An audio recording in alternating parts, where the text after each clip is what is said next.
एक बार की बात है, गोस्वामी तुलसीदास जी अवध में थे। वे सरयू नदी में स्नान करने आए। जब वे नदी में उतरकर अंदर की ओर जा रहे थे, उसी समय एक महिला भी वहां स्नान करने पहुंची। उसे जल्दी स्नान करना था। उसने तुलसीदास जी को देखकर प्रणाम किया और कहा, बाबा जी, मुझे शीघ्र स्नान करना अनिवार्य है। आप उस ओर मुख कर नदी में खड़े हो जाइए। आपको आपके राम जी की शपथ है, जब तक मैं न कहूं, आप न पीछे मुड़कर देखेंगे, न नदी से बाहर निकलेंगे। गोस्वामी जी ने भी उन महिला को आश्वासन दे नदी में महिला की ओर पीठ घुमाकर खड़े हो गए। कहाँ हैं गोस्वामी जी? कड़ाके की ठंड पड़ रही थी। महिला जल्दी जल्दी नहाकर भागी।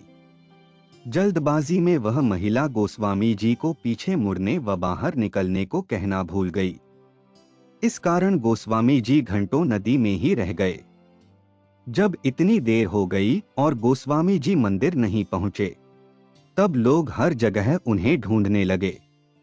ढूंढते ढूंढते पता चला कि गोस्वामी जी स्नान करने गए थे। तब से अभी तक वापस नहीं आए हैं। उनके साथ के लोग सरयू नदी के किनारे जा पहुंचे। उन्होंने वहां पाया कि गोस्वामी जी नदी में खड़े हैं। उन्होंने गोस्वामी जी से बाहर निकालने का आग्रह किया। तब गोस्वामी जी ने मना करते हुए कहा, मैं बाहर नहीं निकल सकता हूं। एक महिला ने मुझसे शपथ ली है। यदि वह देवी मुझे बाहर निकलने को कहेंगी, तभी मैं बाहर निकल सकता हूं। तुलसीदास जी की बात सुनकर सभी लोग हैरान हो गए। धीरे धीरे यह बात राजा के पास पहुंच गई। राजा कुछ समझ नहीं पाए। वह शीघ्र ही गोस्वामी जी के पास पहुंचे। राजा ने गोस्वामी जी से बाहर निकलने की विनती करते हुए कहा, किसी व्यक्ति की शपथ के कारण इस कड़ाके की ठंड में नदी में खड़े रहना स्वास्थ्य के लिए सही नहीं है। सबसे महत्वपूर्ण आपका स्वास्थ्य है। परंतु गोस्वामी जी ने उन्हें मना करते हुए बताया कि मेरे से कहीं अधिक मेरे प्रभु का नाम महत्वपूर्ण है। उन देवी ने मुझे मेरे प्रभु श्री राम की शपथ दिलाई थी। उनका नाम मेरे पूरे अस्तित्व से अधिक महत्वपूर्ण है। भागी आई वह महिला। राजा ने गोस्वामी जी से पूछा, बाबा जी, उन देवी का नाम क्या है? कहाँ की रहने वाली हैं वो? इस प्रश्न पर तुलसीदास जी ने राजा से कहा, मुझे ज्ञात नहीं है। तब राजा ने पूरे अवध में ढोल बजवा के उन महिला को शीघ्र सरयू नदी के तीर पर उपस्थित होकर गोस्वामी जी को शपथ मुक्त करने का आदेश दिया।